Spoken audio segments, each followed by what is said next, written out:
Hello, everyone. Hello. Welcome. Trying something a little new here. I need to grab some from. Let's see. So, first thing. This is the Move Aim controller, something I got with the, what was it called? 4-point bundle. And I got it with the Gamers Club discount that Best Buy does. And that meant I got 4-point for like $8, and that's a $49.99 game. So not a bad deal getting the control with it. I have to say, the only thing I've played it with was Doom VR, and to me, it's the only way to play Doom VR. So if you get that, you might want to consider this. But there are some other playstyles. Maybe that'll be more your cup of tea. It's pretty nice. It's very simple, slim, it's not in pieces or anything. I thought you would put a Move controller in it, but it has it built in. And this is the only thing with analog sticks that works with PlayStation VR, which I still don't know why they didn't make the nunchuck accessory that was part of the PlayStation Move work with it. The other thing I want to show before we get on to games is I got an NES Advantage in really good condition. Like, even the bottom is just nice, pristine. The sticker, no rust. It has a few little marks on the side, so it does have a little wear.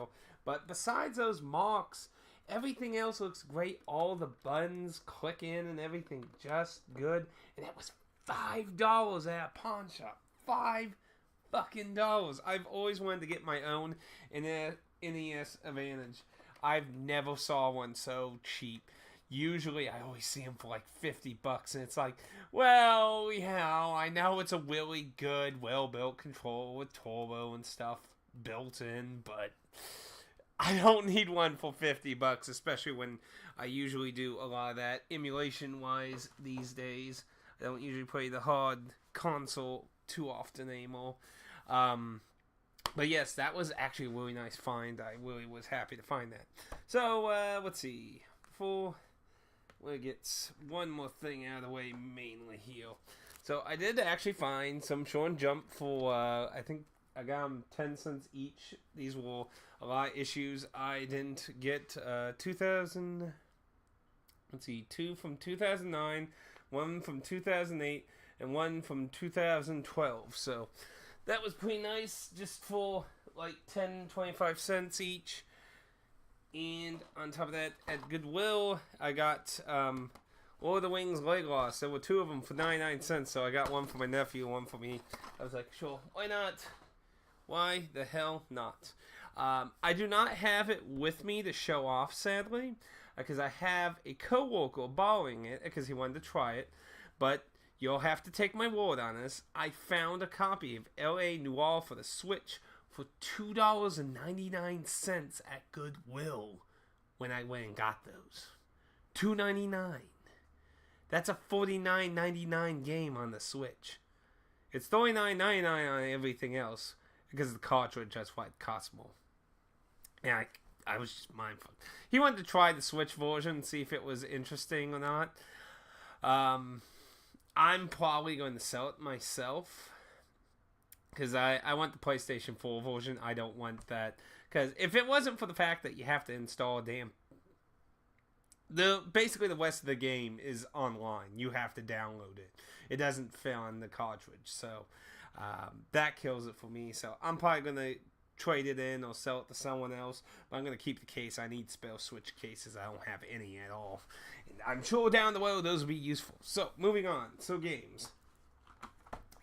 Well, this ain't per se a game, but I found another one of these. I've never seen the slipcover for one of these, though. The Game Boy, the GameCube Game Boy player. I've never seen the slipcover for it. I found another one for $2 thrifting. I'm going to keep the case, and I'm probably going to trade or sell the disc. I mean, they usually, last time I looked, they're like $50 to $100. So, I saw the last one, I think, for like $45 or $40. I can't remember.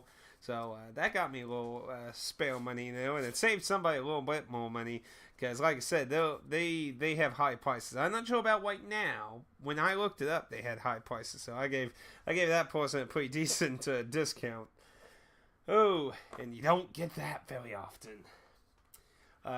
Some older PC games, Freelance with the Universe of Possibilities. I've never heard of it. Has Microsoft logo on it. It's kind of a CL game, Outpost. I think Spoonies mentioned that game before, but I'm not 100% sure.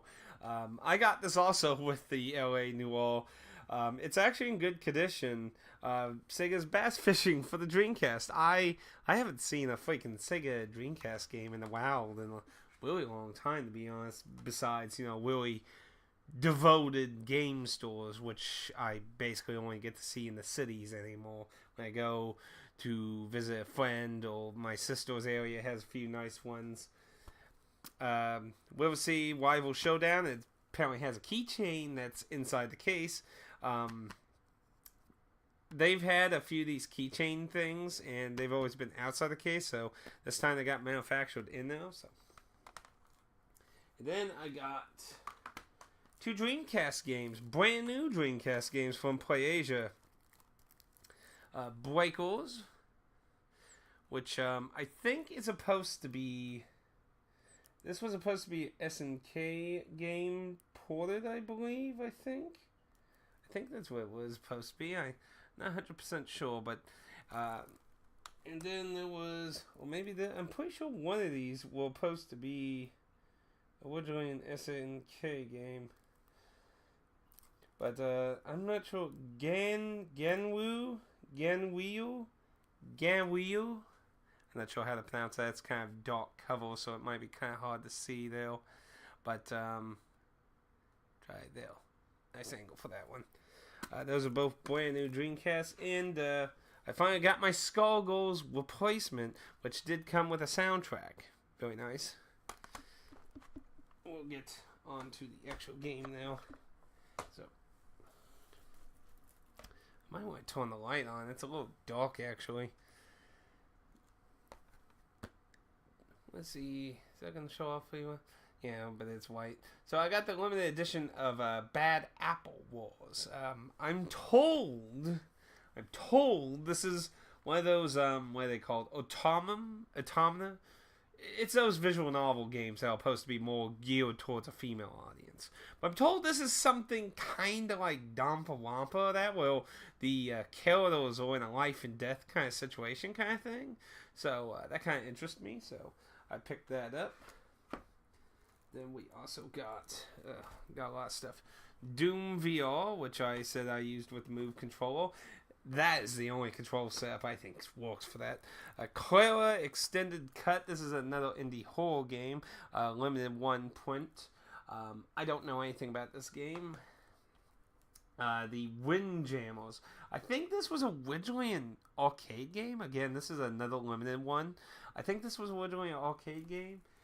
It does feel like it has a little weight to it, so I think it actually has a booklet. Paranormal Activity: The Lost Soul. If you're watching this and you're looking for VR games, and again, this is a dark cover, so it's a little hard to see though. If you're looking for VR games, I just realized I have my freaking Wii Stream chat thing in the corner there. So, Professional, good job there. This recently popped up back on Best Buy. Now, this was actually really hard to find. Scalpers were trying to get like $50+. I found one for $30-ish, so I kind of bit the bullet with that one. But then, like literally a week later, for some reason, Best Buy listed a bunch for $19.99. I recommend you go pick one up if you're worried about being sold out, because scalpers are trying to fucking get a lot of money off this Job Simulator and something that was waving something of that. And I'm trying to get that game in Job Simulator.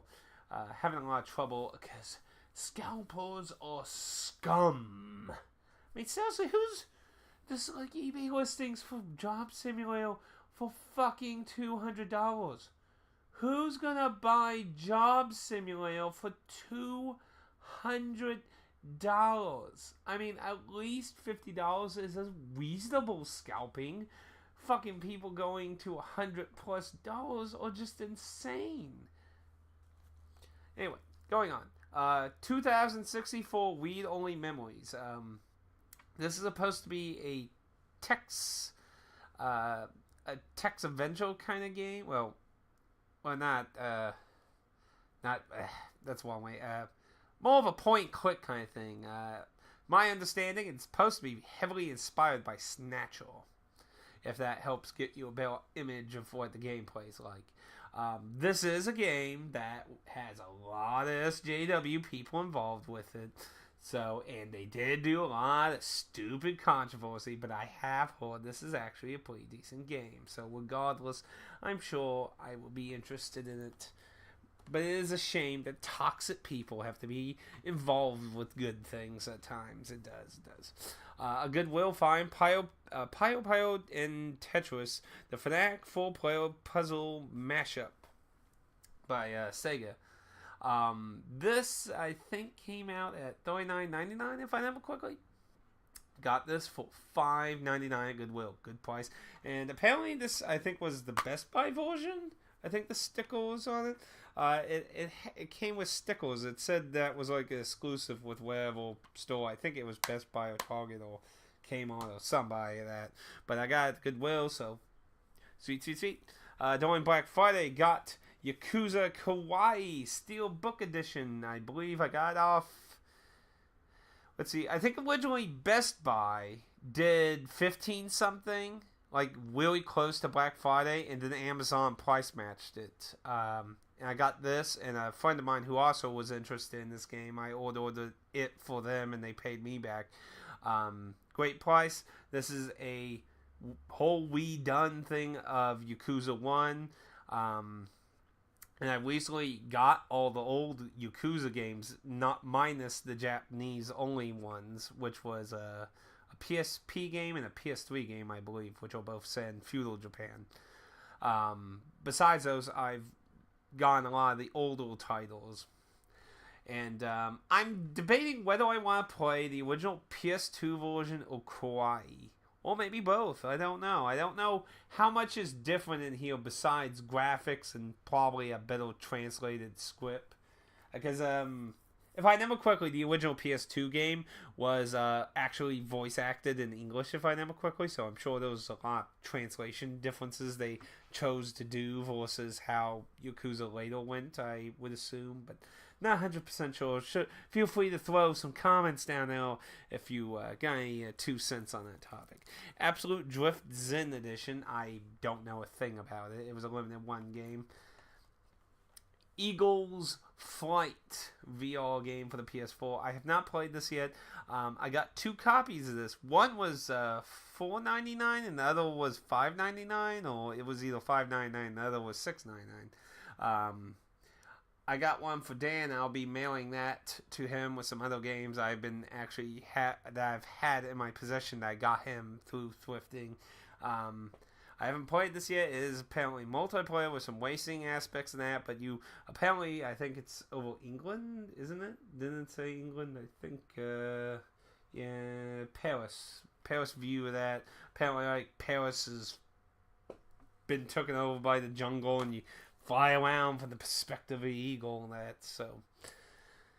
This game, I actually recently got the Indie Box Steel Edition for like 2 something or 4 something or whatever it was at GameStop like a month or so ago. But Limited Ones did a version on the PS4, so I was like, sure. This was one of the games that got stolen with my copy of Skullgirls, so I was glad it also got replaced. More recent stuff, Crawl. I remember this being promoted on GOG before it even came out. They were promoting and had a pre-order page or coming soon page or something. This is supposed to be a weird dungeon crawler where you and your friends all can play, and your friends can play as the monsters trying to screw you over and shit. So it's kind of strange in that sense. Another game, the Next Machina. It has a very dark cover with red. So it's probably going to be kind of hard to see. There we go. It's probably best why it's wrapped up. From what I checked out, this is basically Smash TV in a weird apocalyptic future kind of thing. So, looked interesting. I might do a stream of that. The Invisible Owls. I'm actually done with this, and I have a review in the process. It may be up before or after this particular video. It all depends. This is from the cradles of the Sexy Brutal, and it has a lot of similarities to it, except it is a VR game, as you should be able to see at the top of it. Sexy Brutal, vastly better game. If you have a VR set, you know, if you can find, I got this on sale for $14.99 at GameStop, and the physical edition is only a GameStop exclusive. So, unless you find it used, you know, out in the wild, you're only going to find it brand new at GameStop. But, $14.99, not too bad. Like, I'd say $10 probably better, because it's a very watchy thing. You don't really have a whole lot to do with the mystery. You're not really playing, you're more watching, so it's kind of a more iffy thing. I haven't tried this, but I've been very looking forward to getting to try it in a stream. And I was under the impression, but it does say here, no heroes allowed VR. It does say on at least the Asian version, that's the title. That is the title for the American version, which is digital only. But the Asian version has English and Japanese and all that crap on it. So I imported an Asian copy. But I will probably always call it, what did I do to deserve this, my Lord VR? Because it is just awesome. And it made me cry that, see, this version comes with a code for avatars. And I was like, oh, shit. But apparently, because I always knew I'd have to get a PSN of that region, I did that. But apparently, avatars will only work with that one account, which really was a bit of a shame, because I would have loved to have that avatar, though. But oh well, I guess some things aren't meant to be. But I am looking forward to trying that. Something I have tried, which I got in the mail with that, Summer Lessons, the game that triggered so many journalists. Oh, I mean, if I never correctly, Polygon made a piece of shit article saying that this scared them. That it scared the fuck out of them. And I'm just, you're a tutor to a fucking Japanese student. It's so fucking terrifying. I mean, I'm sure it made your stomach turn. Okay, anyway, getting off the stupid train here. Not worth $60. If you're a collector, because this is the Asian version, which has English subtitles. There is no English version even in digital markets, because Namco did basically openly say that they were concerned about reactions, you could say. So, yeah. Considering how both Kotaku and Polygon made some of the most stupidest fucking shit about this game. This game is harmless and fucking like, this isn't even, like, Dead or Alive, Extreme Volleyball 3, 2, and even 1, all vastly more perverted fucking games than this has only a few little minor things that you could, as in your choice, be a little perverted in. And I only found those out after we played the game several times. So fuck off, stupid journalists. Anyway, I'm sorry about the rant there. I look at the articles and I'm just like, what the fuck are these people on? I picked up the Psychonauts in the Wonders of Ruin, the only current sequel to Psychonauts. This, from what I've seen, is a very point and clicky adventure kind of thing. Sorry, Discord's going off. Apparently this is actually starting to become kind of hard to find. A lot of these physical VR games are apparently becoming hard to find. Cavemen Warriors, limited edition from PlayAsia. I've been liking a lot of these PlayAsia limited editions. This is a 4-player side-scrolling thing.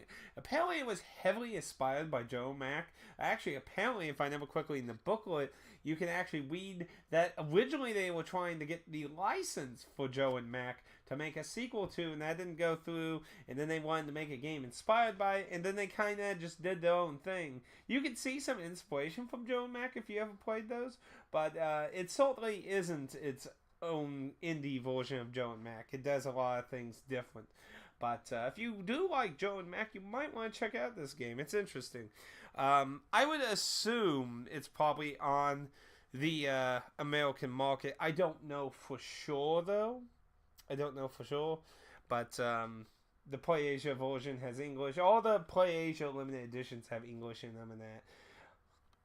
They're mainly usually made for English people. But they do have other languages usually.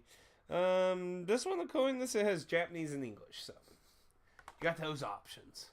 But I have played the full stage of it. It's actually fun. It's a shame it's a shame it has no online because it's a full player game, and when you're playing by yourself, you can switch through all the characters. I think it would be a lot more fun with 4 people all at one time, but what can you do? I'm gonna kind of split the stack before it gets too tall and collapses. And while in the middle of that, Spy Fox Dry Cereal. This is let's see, what version is it? It requires Windows 2000, Me, or 98. I do know there was like a different voice acted version of Spy Fox, so I don't know if this is the old or the new voice actor. I'm pretty sure it was either Poe Jarrett or Brutal Moose. This was $4.99. It's in very good condition. It does not have a jewel case. It's in a slip cover, but it's in a box, and it has Humongous. And apparently, it was only a Target exclusive because it says only at Target. I don't see a toy logo anywhere. Yeah, I don't see anything to indicate Atari, because as far as I understand, Atari owns all of Humongous's licenses now. So, and then of course, Skullgirls. I looked forward so long for this. I'm glad it's finally here. It has a really nice booklet. Don't mind Bloodborne being in there right now. It has a very big, nice booklet, and those who got the limited edition also got a little. Let me get it out. It'll just be easier to show. But yeah, if you got the limited edition, you also got this cell. But it has a very nice, colorful, full color, lots of artwork, tells all the moves and everything. This is a very excellent, was worth the time wait. It also has reverse cover art. They really went. This is probably one of my favorite limited one games. It's a real shame for anyone who didn't get it. Fall Point, which I already talked a little about getting with the move. It didn't have a booklet or anything. I haven't played it yet. It's the only first-person VR multiplayer game that apparently has co-op and PvP. So I will probably check that out sometime when I get some free time. And then my VR headset did come with a demo disc, which I tried a little on stream with that, but nothing too fancy. Odds are that case will just become a spare case, and I'll throw that in a more junked up case down the road, most likely. And that should be everything that's recently new. That as you can see, I cut my door out of the frame to try and make it where it wouldn't mess up with the light, but sadly it makes it, because this area is really small here, I don't got a lot of space, so I'm hoping it worked out a little better of that. So those are basically things I've gotten during Black Friday and up to now. So I do have some more stuff still coming in. Always stuff coming in. I got way too much free time. Maybe I just need a girlfriend so I can spend all the money on that. Anyway, that's everything I got new with that. Update-wise with channel stuff, I am trying to get some reviews going. I did have the Dompa Wampa V3 review go out. I'm trying to work on the Neo. I just keep feeling like every version I keep doing, I'm not being satisfied with it, and I don't know. I just feel like it's not going to live any of my expectations of what I want to give praise to the game. So I may just have to pick a version I did and just go with that. But I do have the Invisible Owls. I did a quick review on that. That's probably going to go up soon. And what was something else? There was something else I did a review for to. Shit, I can't remember what it was off the top of my head. And I just also finished Final Fantasy 14 Realms Were Born, so I'll probably do a video talking about the original main base game, minus the expansion stuff, just the base game. Talk about that a little bit. But if you interested in my gameplay stuff, in case you're not aware, I do have a Let's Play channel that you can find on the About page, or usually at the end of the video and that. I do live streaming usually every weekend lately now, but it's kind of up in the air depending on work and stuff too, so it's not always a guaranteed thing. But I am trying to keep things to do on this channel too. That it's just things have been just still busy. And sadly, this house has shown to not have a very good spot to do any particular recordings. I'm trying to do a little more rearranging to maybe make a spot I'm trying to look for a good spot that has decent lighting on that. But honestly, I'm probably stuck like this as long as I'm in this house. Because there's just not a lot of good spots. There's way many windows everywhere. And unless I just do it in the middle of the night or way early in the morning before the sun, it's troublesome in there. So anyway, if you got any comments or anything down below you want to ask about, feel free to leave a comment. If you feel like you saw something interesting or thought there was a great deal out there, please leave a like. And if you thought everything was terrible, leave a dislike. And don't feel guilty about it. Now, if you excuse me, I gotta go see if there's any sales in the Redbox machines. GameStop is doing another 2 to 4 with a 20 to 40% extra credit, and I gotta see what's value. Because, profit. Hey, when you're in this kind of thing, you gotta do what you gotta do to get profit. At least, not screwing people over. At least. What? They will sell cheap sometimes. Actually, a friend of mine wants me to try and see if I can get them a Switch cheaper. So I told him that's probably the best way I'm going to get you offer to get a cheaper Switch. So that's kind of what I'm doing at the moment with that. Otherwise, it would probably just been an Xbox One, because I don't know what the fuck else I could possibly buy next time I get a whole bunch of credit at GameStop. So anyway, until next time, hopefully I'll see you in the next video. Maybe another stream. Maybe here or there, or in the comments, or everywhere. Until next time, thank you for joining. Praise the sun, and behave. And don't perish. Ooh. Fading File for $23 at Best Buy? Sweet.